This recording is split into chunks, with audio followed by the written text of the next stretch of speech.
এইটাই কি সেই সাউথ আফ্রিকা যেই সাউথ আফ্রিকার সামনে আমরা টেস্টে ওডিআইতে কোথায় বল ফেলবো, কি করে বল ফেলবো, কোনো দিশা মিশাই পাচ্ছিলাম না, কোনো দিশা হারা পাচ্ছিলাম। সেই সাউথ আফ্রিকাকে আজকে মাত্র 74 রান অল আউট করে দিলাম। মানে বোঝা যাচ্ছে মাত্র 74 রানে সাউথ আফ্রিকা প্যাকেট।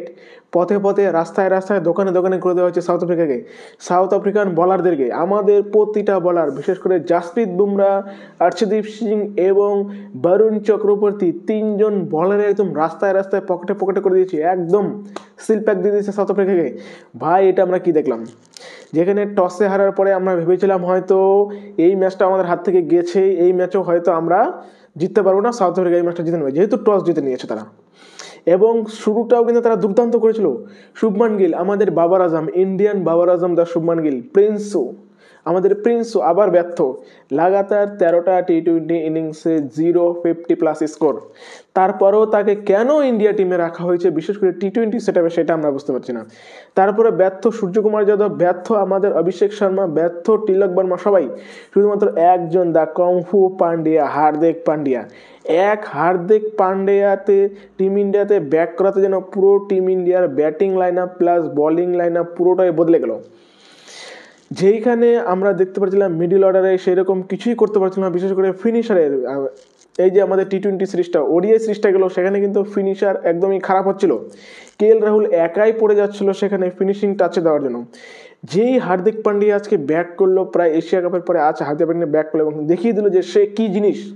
মাত্র 28 বলে 59 রান, যেখানে প্রতিটা ব্যাটসম্যান এসেই সেখানে পারছিল না টিকতে, পিচে টিকতেই পারছিল না, সেখানে হার্দিক পান্ডিয়া 28 বলে 59 রান, 200-রও বেশি প্লাস স্ট্রাইক রেট। মানে ভাবা যাচ্ছে হার্দিক পান্ডিয়া, ভাই সত্যিকারে মানতে হবে যে হার্দিক পান্ডিয়াকে কেন টিম ইন্ডিয়ার প্লেয়াররা এত বেশি হাই রেট করে। প্লাস বোলিংয়েও হঠাৎ করে, যেখানে আমাদের ওডিআই সেটআপে ছিল কে হর্ষিত রানা, ওডিআই সেটআপে ছিল প্রসিদ্ধ কৃষ্ণা এবং সঙ্গে ছিল অর্শদীপ সিং, সেখানে হঠাৎ করে আজকে ফার্স্ট বোলিং লাইনে কি চলে আসলো, অর্শদীপ সিং, জাসপ্রীত বুমরা, হার্দিক পান্ডিয়া। মানে তিনজন ফাস্ট বোলার এবং তিনজন জেনুইন ফাস্ট বোলার।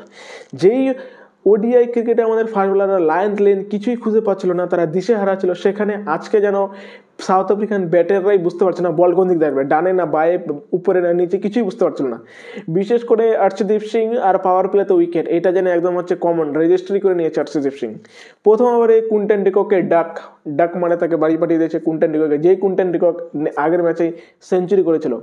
তারপরে আবার টিস্টান স্টাফ একটু খাতারনাক দেখাচ্ছিল, কিন্তু টিস্টান স্টাফকে আউট করে নিয়েছিল। সেখানে ক্রেডিটটা দিতে হয় জিতেশ শর্মা এবং হচ্ছে সূর্যকুমার যাদবকে, কারণ জিতেশ শর্মাই হচ্ছে ডিআরএসটা নেওয়ার জন্য অ্যাপিল করেছিল সূর্যকুমার যাদবকে। তারই সঙ্গে মার্করামকেও তুলে নিয়েছিল অক্ষর প্যাটেল, এবং অক্ষর প্যাটেলেরও যেহেতু ব্যাক করেছে, তাই ওয়াশিংটন সুন্দর, আমাদের গরিবের অলরাউন্ডার, দা বেন স্টোক, যাকে বলা চলে বেন স্টোক না,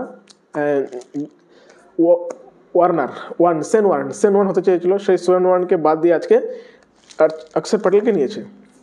সেও দুর্দান্ত বোলিং করেছে, মাত্র 175 রান টার্গেট দিয়েছিল। আমরা ভেবেছিলাম হয়তো সাউথ আফ্রিকা এটা খুবই ইজিলি চেস করে যাবে, কারণ যেই সাউথ আফ্রিকান ব্যাটিং লাইনে মার্করাম, ডিকক, টিস্টান স্টাফ, ব্রাইভেস,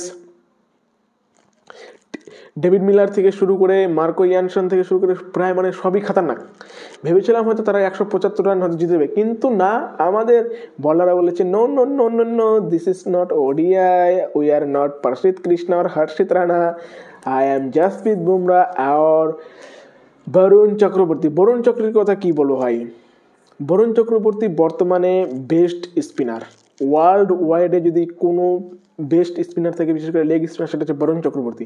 তার গুগলি যেন এরা বুঝতেই পারে না, কোন দিক থেকে বল আসবে, কোনটা গুগলি, কোনটা লেগ স্পিন, কোনটা ঢোসরা, কিছুই বুঝতে পারে না। মানে বরুণ চক্রবর্তী স্যালুট। আর কলকাতা নাইট রাইডার্স মানতে হবে যে বরুণ চক্রবর্তীর মতন একদম বলারকে তারা খুঁজে পেয়েছে, জাস্ট সুনীল নারায়ণের মতন একদম সেম টু সেম। যাই হোক, ম্যাচটা আমরা জিতে গেলাম। বিশেষ করে হার্দিক পান্ডিয়া শো দেখতে পেলাম ব্যাটিংয়ে, এবং বোলিংয়ে দেখতে পেলাম পুরো হচ্ছে ফুল প্যাক। অর্শদীপ সিং, জাসপ্রীত বুমরা এবং সঙ্গে কে ছিল, সঙ্গে ছিল হচ্ছে বরুণ চক্রবর্তী। তিনজনেই একদম ফুল প্যাক করে দিয়েছে, 101 রানে ম্যাচটা জিতে গিয়েছে এবং রাস্তায় রাস্তায় পকেটে পকেটে করে দিয়েছে পুরো সাউথ আফ্রিকাকে বুঝিয়ে দিয়েছে আমরা কোন ধানের মূলায়। যেগুলো ছিল সেগুলো এর ওডিআই ক্রিকেটে যেগুলো ছিল এবং টেস্ট ক্রিকেটে যেটা ছিল সেটা ছিল শুধুমাত্র টেলার।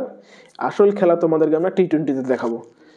তোমরা অনেক আমাদেরকে দেখিয়েছো, অনেক আমাদের অপমান করেছে, বিশেষ করে সাউথ আফ্রিকান কোচ। আজকে তো এমন হয়ে গেছে ভাই, এই বেটা বলেছিল না আমাদেরকে যে আমরা চাই কুকুর যেমন মালিকের সামনে এসে ল্যালা ল্যালা করে, আমাদের সামনেও ভারতীয় বলার এরকম করুক। আজকে এদেরকে ল্যালা ল্যালা করে দিয়েছে। আর সাউথ আফ্রিকা টিমের বেন স্টেশন, অশোক ডিঙ্গা যাকে বলা ছিল, সেটা হচ্ছে অরনিক নরকিয়া ভাই আজকে অনেক দিন পরে খেলতে আসছে মাঠে। আর হার্দিক পান্ডিয়ার সামনে পড়ছে, হার্দিক পান্ডিয়া থেকে চুরচুর বানিয়ে চানাচুর বানিয়ে দিয়েছে। প্রথম ওভারে তিলক বর্মা যেহেতু এখনো পর্যন্ত ইয়ং, এইটাকে ফার্স্ট খেলতেছিল, তাই সে বুঝতে পারেনি। কিন্তু যখনই হার্দিক পান্ডিয়ার সামনে আসে বাস একে চানাচুর বানিয়ে দিয়েছে। হার্দিক পান্ডিয়ার ব্যাটিং দেখে অনেকদিন পরে সত্যি মজা আসলো। এবং হার্দিক পান্ডিয়া টি-20 প্লাস ওডিআই ক্রিকেটে কতটা ইম্পর্টেন্স সেটা আজকের পারফরমেন্স দেখে আমরা বুঝতে পারলাম। হার্দিক পান্ডিয়া থাকলে যেন আমাদের টি-20 প্লাস ওডিআই সেট আপে ব্যাটিং লাইন আপ, বিশেষ করে ফিনিশিংটা যেন অন্যরকম একটা বিস্ট হয়ে যায়, একেবারে অন্যরকম। যেখানে আমাদের অন্যান্য ফিনিশার ওয়াশিংটন সুন্দর, অক্ষর প্যাটেল, রবীন্দ্র জাদেজা এরা সবসময় নিচে খেলে, সেখানে হার্দিক পান্ডিয়া যেন এক অন্যরকম মুড ভাই, অন্য কোনো মানে অন্য কোনো গ্রহ থেকে আসছে। মাঝে মাঝে মনে হয় হার্দিক পান্ডিয়া কি সত্যি ইন্ডিয়ান, তাহলে এত সুন্দর সিক্স মারার এবিলিটি, বিশেষ করে ফিনিশিংয়ে, সেটা কিন্তু হার্দিক পান্ডিয়াকে দেখে মজা হয়। আর হার্দিক পান্ডিয়ার এই খেলা দেখে আমরা সবাই মজা পেয়েছি। আর কে কে ইন্ডিয়া জিতাতে খুশি